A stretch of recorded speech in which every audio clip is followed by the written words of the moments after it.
Hello, friends. Greetings, everyone. This month, we are talking about family and relationships in general. Since we are discussing family dynamics, today I decided to record this video from home with Nina and explore the topic of communication. After all, effective communication builds and strengthens relationships like nothing else, fostering a deep sense of closeness and understanding between spouses, parents and their children, and even among friends and colleagues. Regardless of the types of relationships we examine, they invariably thrive and develop through meaningful communication. Today, we will engage in an insightful discussion about 3 essential components of effective communication: the specific messages we convey to one another, the crucial importance of the words we choose, the significance of actively listening to each other, and how we can foster and build mutual understanding in our conversations. Before we dive deeply into that important topic, I want to begin with a fundamental golden rule that applies to all relationships, which is beautifully captured in the Gospel of Luke 6:31. In this passage, Jesus wisely advises us, "And just as you want men to do to you, you also do to them likewise." What important information does this rule convey to us? It prompts you to consider how you wish to treat other people around you. When you take a moment to think about how to act, what to say, and what to do, you really need to learn how to put yourself in that person's shoes. The Bible teaches us to avoid treating others in the same manner they treat us. If they insult me, I shouldn't insult them back. If they do something bad to me, I really shouldn't retaliate. The Bible does not instruct us to do that. The Bible teaches us that even if someone has been unkind or hurtful to you and you deeply wish they would choose to be kind instead, if you truly want them to be kind and compassionate, put yourself in their shoes and treat them with the same respect and kindness that you would like to receive in return. This remarkable ability to truly put yourself in another person's place reveals the complexities of relationships in a distinctly different and insightful way. When we take a moment to consider how we would feel if someone treated us in that manner, we naturally begin to adopt a different attitude, don't we?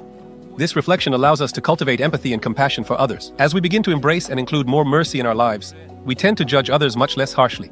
This shift occurs because we yearn for more compassion and kindness for ourselves. We desire that people treat us with greater understanding, seeking the right words to communicate and striving to genuinely comprehend our feelings, especially if we might have been overly critical about a particular issue in the past. This mutual exchange of understanding fosters a more forgiving environment for all, and so on. So, speaking about relationships, I want to start from this point. I vividly remember how, during our heated arguments, I would often storm outside, and while walking alone in the fresh air, I was filled with anger, of course. The cool breeze did little to soothe my emotions as I tried to clear my head and think about what had just happened between us. I felt a surge of anger towards myself, reflecting, "She is mistaken about this issue. She is incorrect about that point," and the list goes on. Then I catch myself thinking that I really need to remember this important golden rule. And I think, what is she feeling at that moment? From the deep pain I feel, I begin to ask myself, what emotions is she experiencing in this difficult moment? And in that poignant moment, I earnestly try to understand how she truly feels as a woman. I suddenly realize the depth of my mistake, how I inadvertently hurt her feelings, how much emotional pain she is enduring, and how my careless words probably wounded her heart deeply. And somewhere deep inside me, my other masculine side quietly says, "Well, perhaps it's my pride speaking, isn't it?" "What? Absolutely, you spoke correctly, you truly did." But I understand it was painful for the other person. And when I get home after, I often think to myself that I really shouldn't have expressed it that way. I should have perhaps chosen a different tone, found more appropriate words, or communicated my feelings in a much softer tone, or should not have said certain things at all, especially not anything that could be seen as an attack on their character or anything deeply personal like that.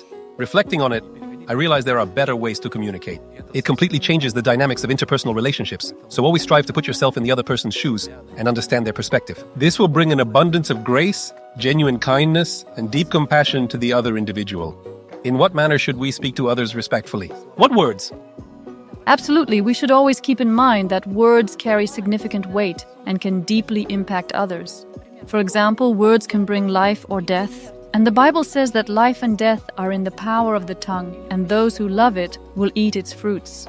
Words have the power to wound deeply or they can heal. An unthoughtful word can pierce the heart like a sword. Wise words bring healing. The tongue of the wise heals, says Solomon. Words can mend connections. 100%. Or make it even worse. Yes. Words can convey God's grace and uplift others, or at times do the opposite. Jesus taught that no corrupt or harmful word should come out of your mouth, but only what is good for uplifting and edification. Words possess the incredible power to provoke conflict, or they can serve to extinguish it entirely. As noted in the book of Proverbs, a soft answer turns away wrath, but a harsh word stirs up anger. How many conflicts happen at home? Simply because of some harsh word. in a heated moment we made a statement. Yes, And words can carry blessings, and words can carry curses. We must always remember this important lesson and consistently be mindful of the words we choose when speaking about ourselves, our husbands, our children, and our friends. Our words are like bricks. They construct a wall that shapes our reality, either building a strong, positive wall or a weak, negative one that can harm relationships. What words are needed in communication? What words are important in communication? First of all, it is very important to express words of gratitude to each other. Thank you. I appreciate you for... It is very important to express words of appreciation. I value you. You are important to me. And of course, words of support. I believe in myself.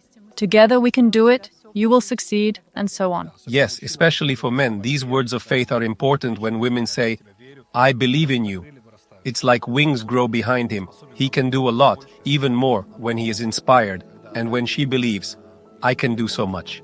And this applies to any man. And as we mentioned earlier, meaningful relationships are built on spoken words, yet they are equally founded on the practice of truly listening to one another. This is essential because effective communication and genuine relationships encompass much more than merely exchanging words. You can talk and not hear each other. We often say in casual conversation, are you truly hearing and understanding me, right? Do you fully understand what I'm talking about here? When we discuss the complexity of relationships, we can clearly identify 3 distinct levels. We can talk about the superficial level, which is when we just talk about some facts, right? That is to say, we frequently notice this phenomenon in families.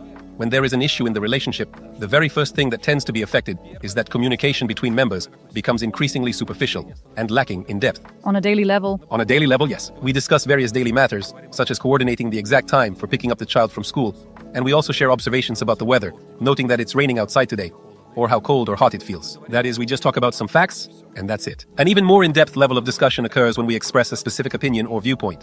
We can express an opinion, for example, when watching some news on TV. We might say, I believe this, I don't believe that, right? We are just voicing our opinions. Or we might say that we come back from church service and say, I like this word, it touched me, right? In other words, we share our experiences. However, a deeper level of relationships suggests and implies something much more significant. This type of deep, meaningful relationship is what we truly strive for in a successful marriage and, for example, also in the bond between parents and their children. Of course, we would like to have such deep relationships in the church as well. What do they imply? They suggest that we possess the ability to openly discuss our feelings, emotions, the things that cause us pain, the worries that trouble our minds, and the fears that may linger within us, perhaps more than we realize. For example, I might be afraid that we won't have enough money to pay off a particular loan by the end of the month. Or we might express that I felt uncomfortable, for instance, about something this person said during our conversation, and so on. These feelings of anxiety or discomfort can sometimes linger and affect my overall well-being. Maybe it concerns some family ties. We can engage in open conversations, fully understanding that the other person is likely to grasp our feelings and thoughts, allowing for honest communication without any fear that it will be hurtful or damaging to them in any way. That's it. And this is our ultimate goal, our purpose in marriage, because through this commitment we achieve the deep closeness that every person truly seeks in a loving partnership. This deep emotional closeness, which we often observe in couples, leads us to think, this truly is a happy couple enjoying their time together. Or these are happy parents, good relationships between parents and children when there are deep relationships. But such meaningful relationships don't just happen overnight. They develop gradually and automatically over time. We'll also share our personal experience of how it was for us. But what is needed for any good relationship? Time is essential. It emphasizes the importance of quality time. This time is crucial for nurturing your children, connecting with friends to foster meaningful relationships, and of course for spouses. In other words, spending quality time together is truly necessary. Often we can communicate effectively within the comfort of our home, perhaps during the quiet moments of the morning, but to truly build deep and meaningful relationships, it's often about scheduling special dates, spending quality time exclusively together, or dedicating focused moments solely for the children. And of course, for these heartfelt conversations, openness is absolutely crucial, knowing that what I share will remain confidential and won't be discussed with others, such as your friends. It's essential that I can freely share my pain and struggles, trusting that you will genuinely try to understand my feelings and support me unconditionally, without passing any judgment. I hope you will pray for my well-being and continue to believe in me, even if I reveal some of my vulnerabilities and weaknesses along the way. Your support means everything to me, because often, especially men, can be emotionally closed off, afraid of being vulnerable and exposing their true feelings, and fearing that the things they share may later become subjects of mockery or sharp, hurtful jabs. And the same goes for women. it can often be quite difficult for them to open up emotionally, and so on. Thus, it's extremely important to cultivate and maintain trusting relationships, and this process takes time and effort. As I mentioned earlier, often when relationships start to deteriorate, you can clearly see it in the communication. It becomes noticeably cold. You can even feel it among close friends, a chilling tension that passes silently between spouses and also between children. There was a poignant moment for us as we sat together in church reflecting on our relationship, which had recently become quite challenging, as if our once vibrant feelings had cooled significantly. This experience happens to everyone at some point, and we realized we also lacked that crucial close communication we once had. I remember, and the pastor advised us that we needed to communicate, to go through this, and in fact, communication is the solution. Believe me when I say that approximately 95% of all your problems can often originate from financial issues, specifically the lack of money. Additionally, in relationships, many challenges can arise from misunderstandings or other underlying factors. However, it's important to know that everything can be resolved through open and honest communication. You simply need to sit down and have a meaningful conversation. And that's how we happily developed a cherished tradition of going out on Monday mornings to enjoy a warm cup of coffee together at our favorite local cafe. Well, you can also share your thoughts and feelings about it as well, too.